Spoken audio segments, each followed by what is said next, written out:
since 2003. This is the Sports Source, East Tennessee's #1 sports talk show. Brought to you by Junk Be Gone and the Garza Law Firm. With your host, John Pennington. The Sports Source starts now. Good Sunday morning and welcome into the Sports Source. Happy to have you with us today. We're going to talk about a yo-yo basketball team that's back on the downside of the yo. It's on the low yo, not the high yo this week. Tennessee loses to LSU. We'll get into that. We'll also talk about what a radioactive football program looks like. Tennessee still searching for a defensive coordinator. Any defensive coordinator somewhere, please. You ever coached? Send them your resume. We'll get into that and a lot more. Let's do so right now. First segment of our program brought to you by the Garza Law Firm. You never know when you are going to need an attorney. Accidents happen. Mistakes happen. Be prepared. Visit GarzaLaw.com to learn more about Marcos Garza and his team of attorneys right here in East Tennessee.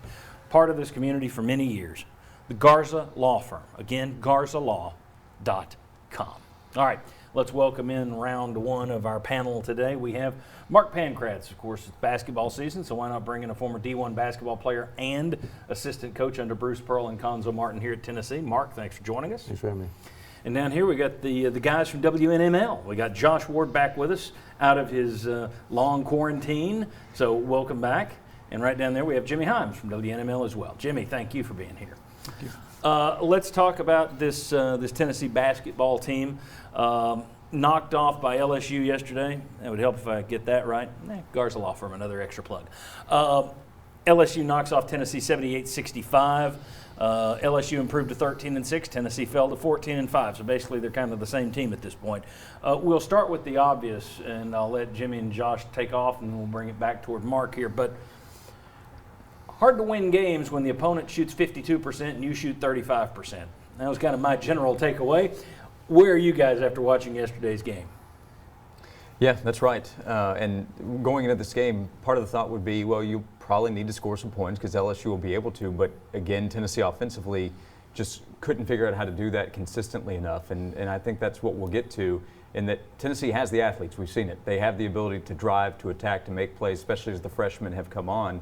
But we continue to ask, okay, are you going to be able to hit shots or not? If not, are you going to be able to get to the basket enough and make plays around the rim or not? And who's going to lead the way in doing that? And game in, game out, you come out saying, hey, the offense is clicking. And then the next game you have the conversation, the offense is still trying to figure out who's going to lead the way. Well, LSU's defense hasn't been good all year. And while I think the LSU defense was a little bit better, I think Tennessee contributed. I thought Tennessee missed a lot of uncontested shots. They missed a layup. They missed some threes. They missed some jump shots around that were in the within the 10 to 15 foot range. So I thought some of that fell on Tennessee. But my goodness, Tennessee's inconsistency to this point has led me to believe they're just overrated. You can't be up and down that much and be a top 10 team. Do you have top 10 potential? Yes. But you don't come and play good basketball night in and night out. And the other thing that really concerns me, John, about where they are right now, and I realize Eve Pons missed one of these games, Pons and Fulkerson the last 3 games have combined for 17 points. 17 points. Your 2 seniors who are supposed to be your leaders. That's not good enough. Well, it's right when the freshmen take off and everyone's all excited that, okay, now we've found the key, and your veterans kind of take a backseat. And we'll have some sound from Rick Barnes in the next segment where he specifically talks about that. Mark, your overall thoughts on what happened yesterday at Baton Rouge? Well, I think we've been blessed to have a point guard for the last few years, whether you go back to Jordan Bone and others. But I don't think this team has a true point guard, a floor general. As teams come out and throw different looks defensively at this offense that struggles to score, we don't have a floor general. We don't have ways to counter it. Teams come out and play man-to-man defense. They come out and do some trapping or run a press. Vescovi is better off the basketball. He is better catch and shoot type of guy. The offense struggles when teams throw pressure at him. So you have that. And then you have to what Jimmy was referring to with Pons and Fulkerson struggles. You got 2 guys that cannot make a play or are not doing it currently, make a one-on-one basketball play to go to either get their opponent a shot or finish at the rim. And so what teams are now doing is they're just filling gaps. LSU are not a very good defensive team. They were riding to the defense. Keon Johnson would spin and turn. There's a help defender right there because they're not having to guard perimeter players or our bigs inside. And so I think we can talk about the our struggles defensively one-on-one, but to me it goes back to our offensive struggles, and it starts with who Jimmy mentioned in Pons and Fulkerson because they're your senior leaders, but then it's that point guard position. We've got to get somebody that can be a floor general and be a point guard for us. Barnes did tinker with the lineup yesterday. Vescovi, Johnson, Springer, James, and Pons got the start. Results weren't that great. What do you think he does moving forward? I like the smaller lineup. I think the tempo you saw when Fulkerson got in, he was rim running. He was fast. He was getting on the floor. He actually, I think he got a look and then had a couple other opportunities, and it just drew the defense down to the post. So I like us playing it with Josiah at the 4, but to me it's about that tempo. It's about hitting gaps, opening up the floor, opening up spacing so our guards, our best offensive players currently are Keon and Springer. The way that they attack, Springer's ability to make passes, he had 7 assists yesterday.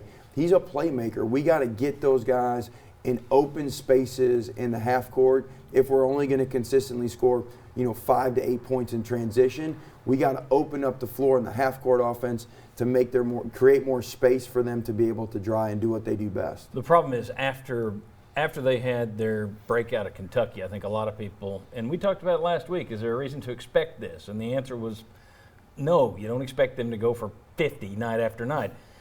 Rick Barnes mentioned it yesterday that you can't lean on the freshmen to carry it.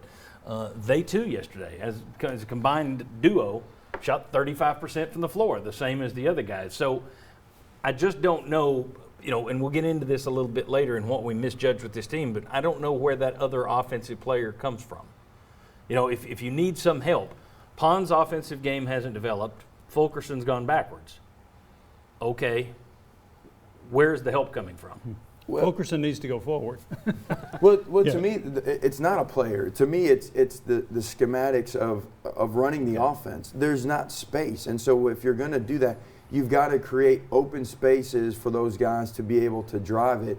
And if you can do that by having a 4-guard lineup, you have Vescovi off the ball, who now is a very good catch and shoot guy who a help defender can't come to help off of if Keon is driving it. It may not be a player, but it's the spacing and the movement. Yesterday we got caught in, again, catching and holding the ball more than just driving and attacking and moving the ball and moving bodies. And so I don't think it is a player. We are who we are, but I think from an offensive look and the movement, I think that's the biggest difference. You've talked about spacing the last 2 weeks on this show, sort of drawing it up on our big board. Basically, you get it right one week, you get it wrong the next week. Are you seeing any kind of minimal improvements in terms of the way this thing's going, or is it just depending on the night, you like what you're seeing in terms of their spacing or you don't? Well, I mean, let's be honest. You make shots, it makes it all better, exactly. right? I think that's the bottom line of basketball. Yeah, if you're missing open threes and LSU's making open threes, you can draw up the best play in the world. If Anasicki's going to miss a bunny at the rim, it doesn't matter how great of the play it is. So guys got to make shots.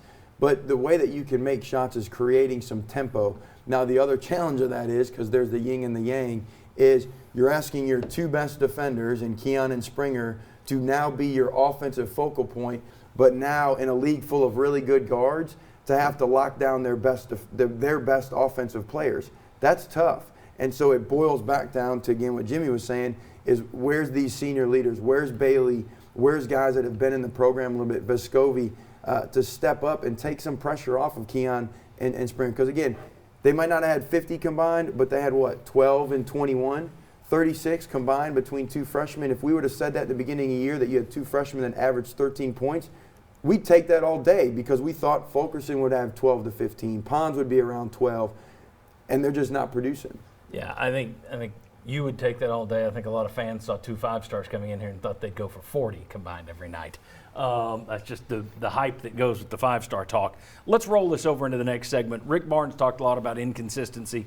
We'll continue down this road next on the Sports Source. Come on back.